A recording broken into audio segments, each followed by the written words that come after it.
గట్టిగా రావడం వల్ల నేను చెప్పి కొద్దిగా తగ్గించి కొద్దిగా తెప్పించి నోస్ పిన్ లాగించి కొద్దిగా లోనికి వచ్చి నోస్ పిన్ లా కావాలన్నా.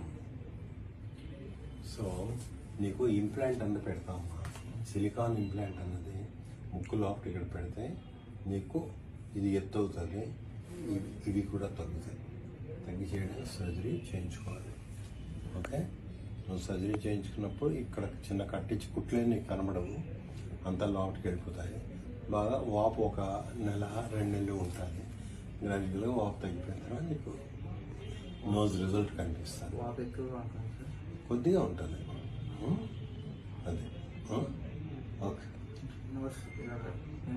అలా ఇది లోపలికి వెళ్తుంది. ఇక్కడ కొద్దిగా లెగుస్తుంది, ప్లస్ ముక్కు కూడా కొద్దిగా లెగుస్తుంది, కొద్దిగా సూదిగా వస్తుంది దీని మీద. ఓకే, రైనోప్లాస్టీ అన్నది ముక్కు మీద చేసే సర్జరీ.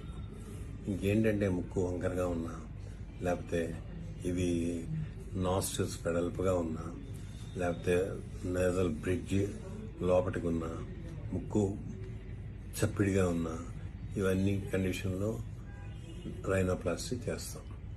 ఇంకా కొంతమంది తొర్రి పెదివి, తొర్రి గొంతు ఉన్నోళ్ళు కూడా ముక్కు అబ్నార్మల్గా ఉంటుంది, వాళ్ళకు కూడా రైనోప్లాస్టీ అన్నది చేస్తాం. ఇది చేయడం వల్ల ముక్కు కరెక్ట్ అవుతుంది, అందంగా వస్తుంది. కొంతమంది అమ్మాయిలకు కూడా ఇంకా అందం పెంచుకోవడానికి చేయించుకుంటారు రైనోప్లాస్టీ. కొద్దిగా ముద్దుగా ఉన్న ముక్కుని సూదిగా చేయించుకోవడం వల్ల అందం పెరుగుతుంది. సో వాళ్ళ మెంటల్ స్టేటస్ కూడా పెరుగుతుంది. దానివల్ల సెల్ఫ్ సాటిస్ఫాక్షన్, ఇది అప్లిఫ్ట్ ఇన్ పబ్లిక్ అన్నీ వస్తాయి. కాబట్టి ఎక్కువ మంది చేయించుకుంటుంటారు. రైనోప్లాస్టీ చేసిన తర్వాత ప్యాక్స్ పెడతాం, అంటే గాస్ పీసులు పెడతాం. 2 రోజులు గాలి నోటితోనే తీసుకోవాల్సి ఉంటుంది. దానివల్ల ప్రాబ్లం ఉండదు.